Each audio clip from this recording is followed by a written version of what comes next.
Bonjour à tous, nous allons voir aujourd'hui 5 signes qu'une personne qui est dit de type personnalité évitante veut venir se reconnecter avec toi suite à une rupture amoureuse. Alors, on va voir que ces ruptures sont très spécifiques et surtout la manière dont il va revenir vers toi est très caractéristique de ce type de profil. Comment est-ce qu'il va revenir? On va voir qu'il y a 5 étapes qui sont très précises. Garde bien en tête que on parle d'une personne qui est évitante, donc qui a peur de l'amour, pour qui l'amour représente un risque. Et donc, il y aura quelque chose d'assez timide dans toutes ces étapes, à ne pas confondre avec une rupture qui serait dite classique.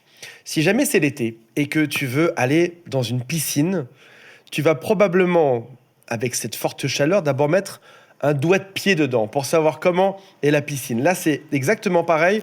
Cette personne va venir mettre un doigt de pied au sens psychologique pour revenir vers toi, pour te sonder avant de revenir émotionnellement. Donc on parle d'abord d'un retour physique ou de zone de test, c'est ce qu'on va voir aujourd'hui, puis après ça il y aura un retour physique. Ce n'est pas parce qu'une personne revient vers toi suite à une rupture amoureuse que cette personne veut impérativement se remettre avec toi. Garde aussi bien ça en tête. Donc plus il y a d'étapes qui auront avancé dans ce qu'on va voir, plus ce sera le signe qu'il y a des chances que vous vous remettiez ensemble. Avant de démarrer, si vous le souhaitez, abonnez-vous à cette chaîne. Il y a aussi un quiz en dessous qui s'appelle « Quelles sont mes chances de récupérer mon ex ?» À la fin de ce quiz, il y a un bilan qui est gratuit. Il y a aussi une formation offerte de 20 minutes en vidéo. Et je t'envoie pendant quelques jours mes meilleurs conseils par email. C'est gratuit et c'est juste en dessous. Tu es un astrophysicien. Avec ton grand télescope, tu cherches un signal venant de l'espace. Il n'y a rien, parce que ton ex ne revient pas, il n'y a aucun signal qui arrive. Et tout d'un coup, un peu comme venu vraiment du fin fond de l'univers, t'entends un tout petit signal. Il existe peut-être de la vie là-bas. Avec ton ex, évitant, ça va être pareil. Tout d'un coup, un tout petit signal. Par exemple, cette personne t'a débloqué sur WhatsApp. Tu ne pouvais plus voir sa photo de profil sur WhatsApp, d'un coup, c'est débloqué. En WhatsApp, ça pourrait être n'importe quel autre endroit. Ou alors, il va venir juste regarder l'une de tes stories. Si jamais tu observes quelles sont les personnes qui regardent mon activité sur les réseaux sociaux, d'un coup, il a juste mis un vu. Surprenant, parce que tu pensais être bloqué précédemment. Ou encore, un peu plus, il va venir liker une publication. Alors tu pourrais te dire, c'est du hasard. Il a fait ça sans faire attention. En réalité, il sait très bien ce que ça signifie. Ces personnes qui sont évitantes ont souvent une grande conscience d'être évitants. Si jamais tu es dépendant affectif, comme moi je l'étais pendant une immense partie de ma vie, tu as cette conscience d'être dépendant affectif. Tu sais ce que c'est. C'est-à-dire que tu as bien lu quelques articles dessus, on te l'a déjà dit. Un évitant est pareil, il a conscience, au fond de lui, d'être évitant. Et c'est ce qui fait que il fait ceci, mais il est très conscient de ce qu'il fait et c'est très calculé. Alors, à ce stade-là de la reconquête, lorsqu'il revient, ce manque peut être lié à plusieurs choses. Ça peut être juste une nostalgie temporaire, il se rappelle de bons moments que vous avez vécus ensemble. Il peut aussi être tout simplement curieux, comme chaque être humain pourrait être curieux sur Terre.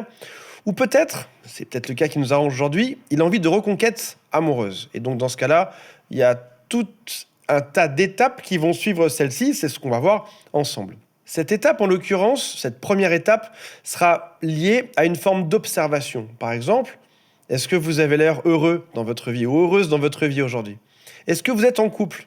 Est-ce que vous êtes plutôt agressif à son retour ou est-ce que ça se passe bien? On garde en tête l'image de la piscine, on a mis juste un doigt de pied dedans. Est-ce que suite au fait qu'il ait initié le contact, vous allez répondre quelque chose ou pas? Il est toujours dans l'observation, il est attentiste. L'étape numéro 2, c'est quasiment la même que la 1, mais ça va venir s'intensifier. Vous êtes toujours là, astrophysicien, avec votre immense télescope. Gardez ces images parce qu'elles sont assez réalistes. Et là, vous avez pu un signal des aliens de l'espace. Il y en a 2, 3, ça s'intensifie. Ça y est, on a un vrai signal audible. On avait un doute avant sur le fait que les Martiens existent. Là, c'est le cas, on peut être quasiment sûr parce que de plus en plus. Tout d'un coup, il va envoyer d'autres phrases. La première phrase s'est bien passée, il peut continuer dessus. Par exemple, une phrase qui est très bizarre, mais très classique, c'est « Comment va le chien ?» Tu sais, tu te dis, il pourrait me demander à moi comment est-ce que je m'en sors suite à cette rupture amoureuse, comment est-ce que je vais dans ma vie par rapport à mes examens, par rapport à ma santé, par rapport à mon travail, Et non, c'est le chien. Ou alors encore des phrases toutes banales comme « Je viens aux nouvelles, quoi de neuf ?» Coucou ou CC. comment va? Comment vas-tu? Et il peut aussi venir liker d'autres publications. Ce sera des prétextes pour venir initier la discussion en intensifiant doucement et à chaque fois en faisant un pas en arrière. Est-ce que vous réagissez bien ou pas? À cette étape-là, il peut tout aussi bien disparaître d'un coup. Tu étais quasiment sûr de toi, c'était un retour, et là non, en fait, il a pris peur, il est reparti. La troisième étape est encore plus intense. Ça y est, il veut une interaction qui soit plus longue. Pas juste un simple SMS, pas juste un simple like, il a besoin de parler avec vous. Alors, ça peut être un appel, ça peut être une envie de vous revoir, mais garde bien en tête que depuis le début de ce qu'on dit aujourd'hui, depuis le début de cette vidéo, c'est un retour qui est fragile. Alors, on pourrait se dire que n'importe quelle personne sur Terre reviendrait à peu près de cette manière. Là, c'est vraiment caractérisé par le fait que c'est extrêmement fragile, extrêmement doux et extrêmement lent. Une personne classique aurait peut-être appelé directement, ce serait un peu plus vite. Là, ça peut se traîner sur des jours ou des semaines. Il y a deux choses qui leur font peur là-dedans. Tout d'abord, c'est la peur de tomber amoureux à nouveau, de ressentir des choses. On se rappelle que profil évitant, c'est une personne qui est dépendante, affective, mais qui a peur de l'amour. Et donc, on a toujours deux peurs. Peur d'aimer, mais aussi la peur du rejet. Et on est toujours sur cette ambivalence qui est étonnante, c'est-à-dire à la fois, ils ont peur d'être trop proches et aussi peur d'être trop loin. La dépendance affective fait qu'ils veulent venir se coller à toi ou ne pas te perdre, et le côté évitant fait qu'ils ne peuvent pas non plus être trop proches. Quand j'étais petit, on avait des espèces d'aimants qu'on mettait sur les frigos, parfois un peu plus gros, pour mettre des choses, pour tenir des feuilles sur le frigo. Et si jamais ces aimants étaient mis d'une certaine façon, ils se collaient l'un à l'autre, on pourrait penser à deux personnes qui seraient dépendantes, anxieuses.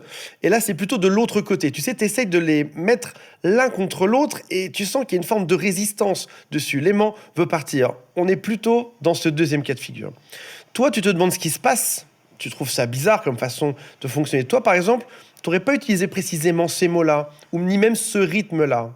Sauf que tu es un peu perdu en voyant son comportement, mais rassure-toi, il est tout aussi perdu que toi, une espèce de magma dans sa tête. À la fois l'envie de te revoir et à la fois la peur de s'engager. Quatrième étape, si ça se passe bien, c'est l'envie de te revoir. Lors de ce rendez-vous-là, on se rappelle toujours qu'on a affaire à une biche apeurée, que ce soit un homme ou une femme. Reste léger, laisse l'autre parler.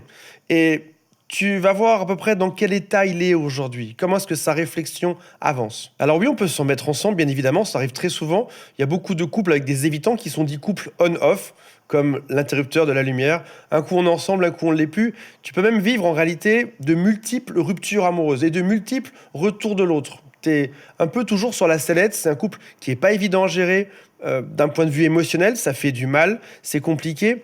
Et j'ai envie de te dire que moi, dans ma vie, j'ai vécu ça, j'ai vécu ce genre de couple, tu l'as vécu, j'ai vécu, tu as vécu, nous l'avons vécu, on sait à peu près ce que c'est. La vraie question à se poser, c'est est-ce que ça va vraiment changer quelque chose dans son comportement ? Quand on vit un silence radio, quand on vit une rupture amoureuse, il y a quelque chose qui est dur, il y a quelque chose qui est difficile émotionnellement en fait. On donne beaucoup de soi, on dort mal, on a du stress, on est anxieux. Et la vraie question à se poser, c'est est-ce que l'autre a vraiment changé ? Alors je sais qu'à ce stade-là, en général, on se dit c'est sûr que c'est l'amour de ma vie.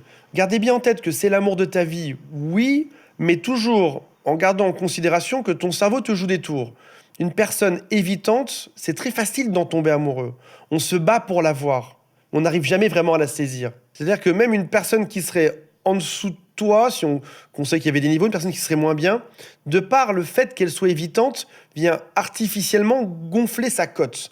Tu la trouves mieux que ce qu'elle est en réalité. Ton cerveau te dit, je n'arrive pas à la voir, je dois impérativement réussir à séduire cette personne, à la faire tomber amoureux. Est-ce que cette personne a vraiment changé ou est-ce que c'est pas encore une fois un cycle que tu vas reproduire avec l'autre ? Il y a une phrase que j'ai dit souvent dans mes vidéos, c'est « les évitants, il faut les éviter ». Et aujourd'hui, j'ajouterai une chose à ceci, parce que en réalité, certains évitants peuvent changer, pas tous. Ça dépend de leur niveau, de leur intensité, dans le fait d'être évitant. Mais si tu as un évitant qui bosse sur lui et qui a envie que ça change, qui a envie de refaire confiance à l'amour, qui a envie d'être capable d'aimer à nouveau, dans ce cas-là, oui, c'est possible. Mais la réelle question à se poser et à lui poser, lorsqu'on se remet ensemble, c'est pourquoi est-ce qu'on se remettrait ensemble ? Je sais que c'est dur, je sais que c'est pas ça que tu as envie d'entendre. Je sais que ce que tu veux entendre, c'est donne-moi une stratégie, Antoine, pour qu'on se remette ensemble. Mais si c'est se remettre ensemble pour voir la même chose derrière, Est-ce que l'autre a vraiment changé? Posez la question, comme typiquement, ça fait déjà plusieurs fois qu'on se sépare, pourquoi est-ce que je devrais retenter le fait de souffrir à nouveau?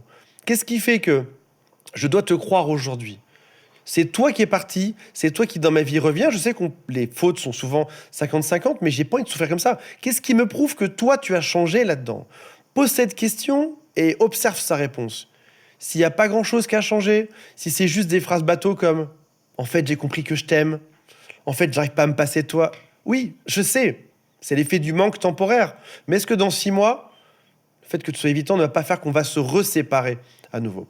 Voilà mes amis, toute mon équipe est là pour vous en parler, pour en parler avec vous si vous le souhaitez. Il y a un lien qui est juste en dessous. Salut à tous, bye.